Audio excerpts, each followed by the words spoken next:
तर महाराष्ट्र दिनासाठी मस्त असा पारंपरिक आमच्याकडे फेमस असणारा पदार्थ बनवतोय। तर तुम्हाला हा पदार्थ कोणत्या भागामध्ये फेमस आहे हे कळण्यासाठी व्हिडिओ पूर्ण पाहावा लागेल। तर त्यासाठी काय केलं, अर्धा वाटी शेंगदाणे खरपूस असे भाजून घ्यायचे।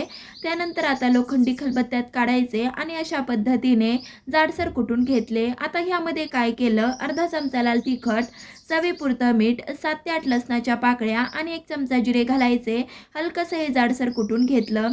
चला तर मस्त अशी चटणी कुटून झालीये। एकही थेंब तेलाचा वापर न करता पारंपरिक पद्धतीने बनवलेली शेंगदाणा चटणी तयार झाली।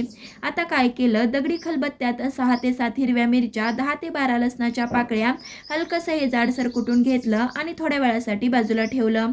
आता एका थाळीत 1 मोठी वाटी ज्वारीचं पीठ काढलं। त्यानंतर अर्धा वाटी बेसन, 1 चमचा जिरे, 1 चमचा ओवा हातावरती क्रश केलाय तोही घालायचा, पाव चमचा हळद, चवीपुरतं मीठ घातलं, 1 चमचा कुटलेले धने, पाव चमचा हिंग, 2 चमचे पांढरे तीळ, 1 पळी कच्चं तेल।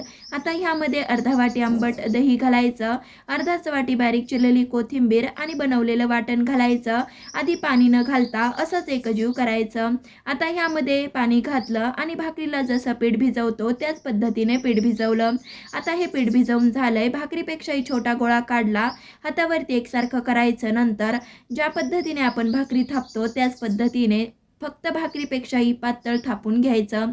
चला तर मस्त असं इथे आपलं धपाटं थापून झालंय, लगेचच भाजून घ्यायचं।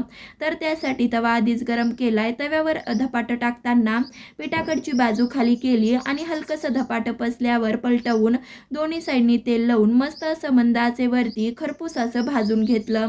चला तर इथे आपलं धपाटं भाजून झालंय, लगेचच काढून घ्यायचं आणि सगळेच धपाटे अशाच पद्धतीने बनवायचे। तर आज आपण मराठवाड्याचे फेमस असणारे दही धपाटे आणि त्यासोबत शेंगदाण्याची चटणी कशी बनवायची ते आज आपण पाहिलं आहे।